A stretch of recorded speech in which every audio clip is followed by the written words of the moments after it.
ఓవైపు కుంకుమార్చన వైభవం కొనసాగుతుండగా మరోవైపు తిరుపతి శ్రీ శక్తిపీఠం నుంచి విచ్చేసిన మాతా రమ్యానంద భారతి స్వామిని వారు అమ్మవార్ల వైభవాన్ని వర్ణించవలసిందిగా కోరుతున్నాం.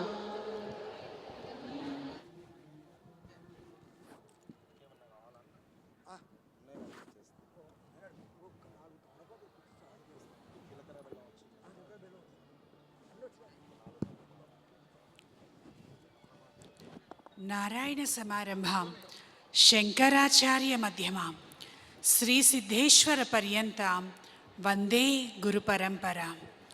పరమ పూజ్యులు పరమహంస పరివ్రాజకాచార్యులు మా పూజ్య గురుదేవులు కుర్తాళ ప్రస్తుత పీఠాధిపతులు శ్రీశక్తిపీఠ వ్యవస్థాపకులైనటువంటి నడిచే దైవం శ్రీ శ్రీ శ్రీ సిద్ధేశ్వరానంద భారతీ మహాస్వామి వారి పాదపద్మములకు ప్రణమిలుతూ యా దేవి సర్వభూతేషు శక్తిరూపేణ సంస్థితా నమస్తస్యై నమస్తస్యై నమస్తస్యై నమో నమః.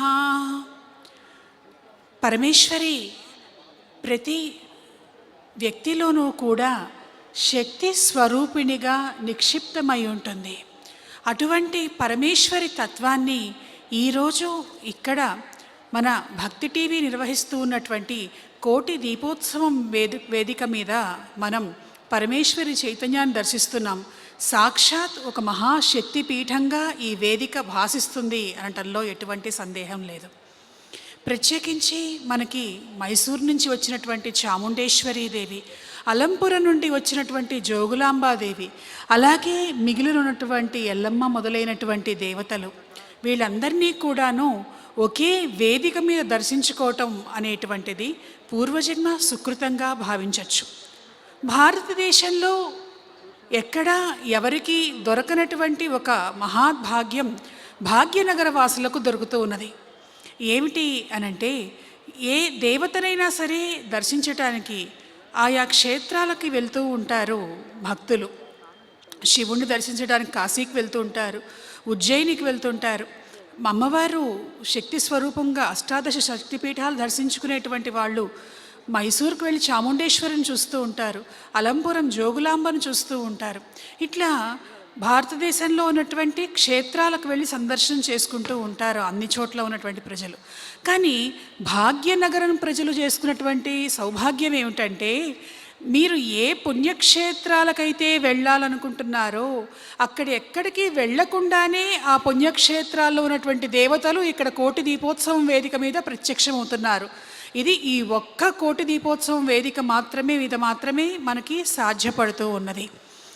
ఇది ఒక మహాభాగ్యం, పూర్వజన్మ సుకృతం.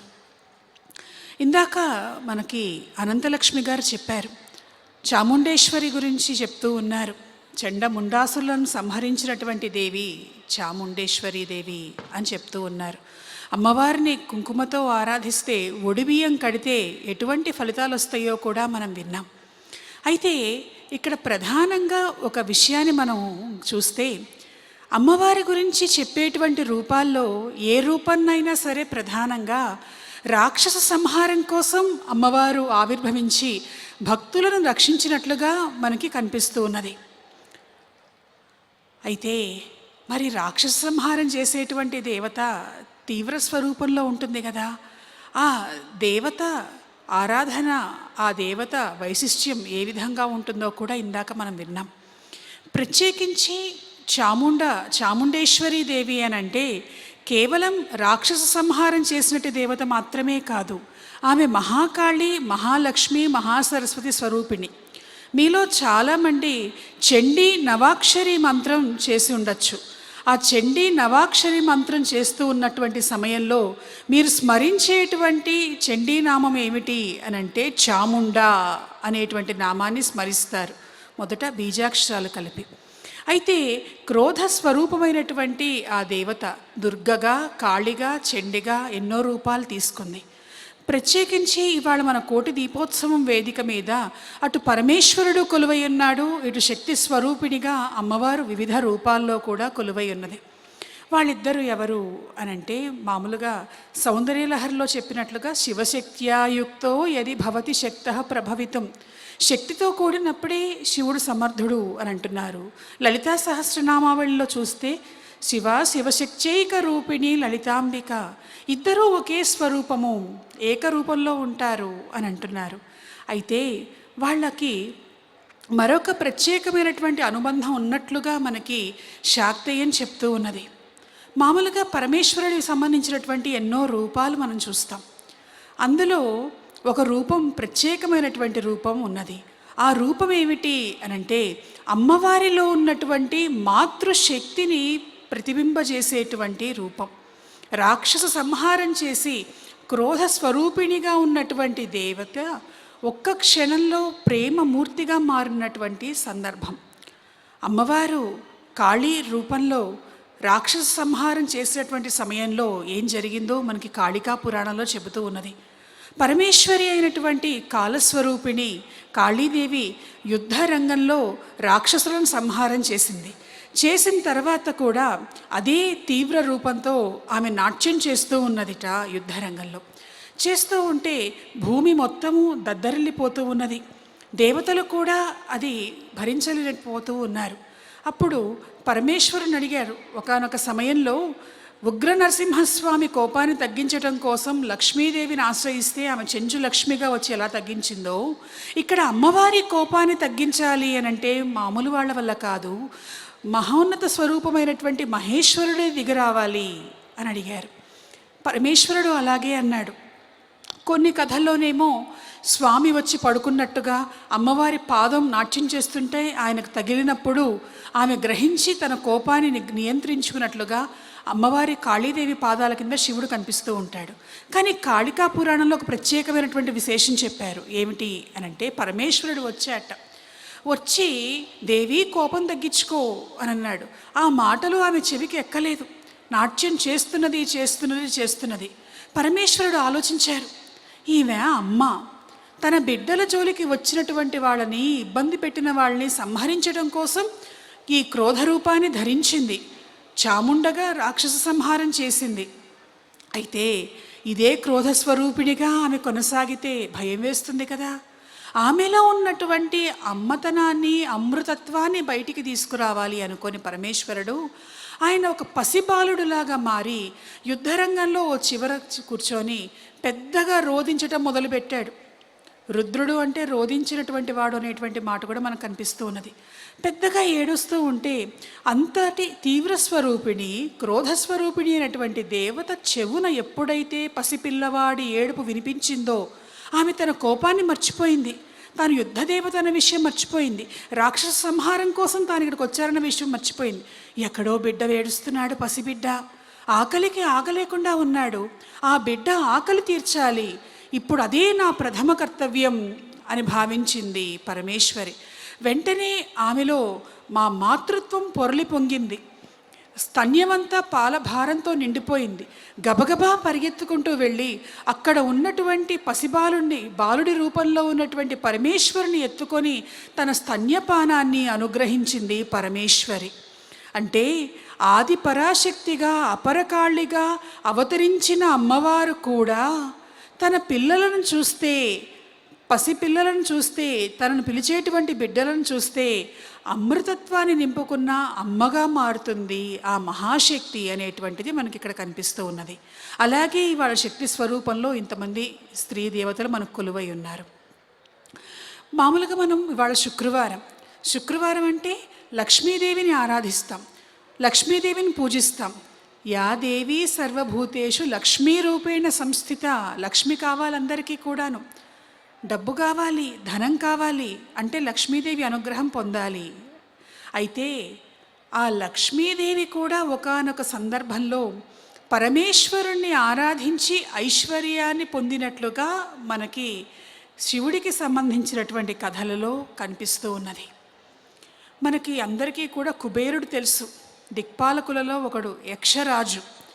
ఆ యక్షరాజు అయినటువంటి కుబేరుడికి ఐశ్వర్యాన్ని అనుగ్రహించాడు పరమేశ్వరుడు. శివుడు ఏమిస్తాడు అనంటే చాలామంది శివుడు లయకారకుడు, మోక్షాన్ని ఇస్తాడు, కైలాసానికి తీసుకువెళ్తాడు అని అనుకుంటూ ఉంటారు.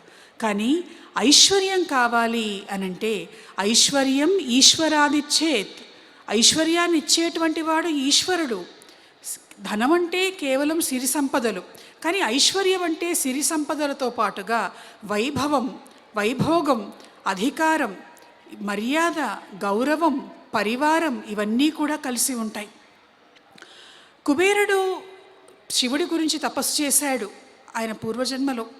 చేసినప్పుడు మరో జన్మ కూడా మళ్ళీ తీసుకొని పరమేశ్వరుని ఆరాధిస్తే పరమేశ్వరుడు దర్శనమిచ్చాడు, పార్వతితో కూడినటువంటి పరమేశ్వరుడు. ఆ పరమేశ్వరుణ్ణి ఐశ్వర్యం అడిగాడు ఈయన. అడిగితే ఆ రూపం మామూలుగా శివుడు అనంటే తెల్లగా ఉంటాడు, ధవళవర్ణంలో భాసిస్తూ ఉంటాడు. అదే మన లలితా సహస్రనామావళి కనుక చూస్తే అమ్మవారు ఉన్నది అరుణాం కరుణా తరంగితాక్షీం అన్నట్టుగా అమ్మవారు ఎర్రగా ఉన్నది. ఆమె ఎర్రగా ఉంటే పక్కన ఉన్నటువంటి శివుడి మీద కూడా ఆమె కాంతి పడి కామేశ్వరుడు కూడా ఎర్రబట్టి కిరణాలతో కనిపిస్తూ ఉంటాడు అని చెప్తూ ఉంటారు. కానీ కుబేరుణ్ణి ఆరాధించేటప్పుడు పరమేశ్వరుడు ఒక విశిష్టమైనటువంటి రూపాన్ని ధరించాడు. ఏమిటి ఆ రూపము అనంటే, స్వర్ణవర్ణం చతుర్బాహుం త్రినేత్రం పీతవాసనం స్వర్ణపాత్రధరం దేవం స్వర్ణాకర్షణ భైరవం. స్వర్ణాకర్షణ భైరవ రూపం ఇది చాలా ప్రత్యేకమైనటువంటి రూపం. స్వర్ణాకర్షణ అంటే బంగారాన్ని ఆకర్షించేటువంటి స్వరూపం. ఆ స్వామి మంత్రంలో కూడా బంగారాన్ని ఇవ్వమనేటువంటి కోరిక, సంకల్పం, మంత్ర బీజాలు మనకు కనిపిస్తూ ఉన్నాయి. ఆ రూపంలో శివుడు బంగారు మేని ఛాయతోటి స్వర్ణ వర్ణంతో 4 చేతుల్లో 2 చేతులతో బంగారు వర్షాన్ని కురిపిస్తూ ఒక చేతిలో బంగారు పాత్రని కలశాన్ని ధరించాట. కుబేరుడికి ఆ కనక వర్షం కురిపిస్తూ నవనిధులను అష్టైశ్వర్యాలను అనుగ్రహిస్తూ ఉన్నటువంటి సమయంలో మహాలక్ష్మీదేవి కూడా అక్కడికి వచ్చింది. ఈమె ఎందుకు వచ్చింది అనంటే భైరవ తంత్రం చెప్తూ ఉన్నది. బ్రహ్మ 5వ తలను నరికివేసినటువంటి రుద్రుడు ఆయన భైరవుడిగా మారాడు, వివిధ లోకాలకు వెళ్ళాడు. విష్ణుమూర్తిని కోసం వైకుంఠానికి వెళ్ళినప్పుడు లక్ష్మీదేవి విష్ణుమూర్తి ఇద్దరూ కూడా ఎదురొచ్చి స్వాగతం పలికారు. ఆ భైరవుడికి భిక్షనిచ్చారు. లక్ష్మీదేవి చేసినటువంటి ఆ గౌరవ మర్యాదలు చూసినటువంటి భైరవుడు సంతోషించి, తల్లి నీకేదైనా వరం కావాలంటే నేను ఇస్తాను, కోరుకో, నన్ను చాలా సంతృప్తిపరిచావు, సంతోషపెట్టావంటే నేనే ధనానికి అధిదేవతను, నాకు ఏ వరము అక్కర్లేదు అనంటే ఈ వరం ఈ క్షణానికే కాదు భవిష్యత్తుకైనా ఉపయోగించుకో అన్నట్ట ఆ స్వామి భైరవుడు.